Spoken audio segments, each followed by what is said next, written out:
আর আজকাল আমরা রাসূল তো দূরের কথা, মানুষকে ওসিলা বানিয়েছি পার পাওয়ার জন্য। আবু তাহের বর্ধমানের সাহেবের ঘটনাটা লাস্ট। তিনি ট্রেনে সফর করছেন, এক সাধু বাবা সামনে বসে আছেন ঘটি নিয়ে আর ত্রিশূল নিয়ে, যেরকম হয়, আর হিন্দু লোকেরা তার ওই ঘটি বাটিতে আর পায়ে গিয়ে সালামি নিচ্ছে, আর ও পিঠে হাত বুলিয়ে বলছে আশীর্বাদ দিচ্ছে। এরকম দেখেন না আশীর্বাদ দিতে। তো মৌলানা সাহেব বলছেন যে আচ্ছা সাধু বাবা, এত সম্মান আর এত সবকিছু পাওয়ার আসলে হকদার কে, আসলে কে যোগ্য? বলছেন উনি। বলছে উনি বলতে মানে ভগবান। দেখেন সাধুও বিশ্বাস করে আল্লাহ কোথায় আছে?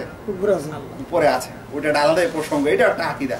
আমাদের যুগের মানুষের আকীদা গোলমাল, আল্লাহ সব জায়গায় আছে। যাই হোক, তো সাধু বলছে উনি। তো তখন মৌলানা বলছেন আচ্ছা উনি কি আপনি না আপনি উনি? মানে ভগবানই কি আপনি, মানে আপনি কি ভগবান না অন্য কিছু? বলছে নির্বোধ কথাকার, আমি কেন ভগবান হব, আমি কেন ঈশ্বর হব, উনি তো উনি।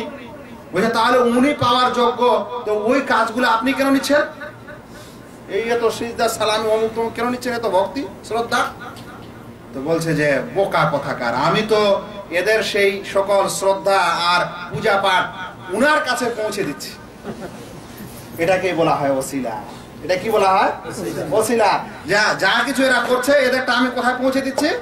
আল্লাহর কাছে পৌঁছে দিচ্ছি। তোমার মৌলানা সাহেব বলছেন আচ্ছা তাহলে উনি মানে আপনার ঈশ্বর এই সকল লোকের পূজা পাঠ নেওয়ার ক্ষমতা রাখে না, আপনার দরকার হয়? কথাটা বুঝলে?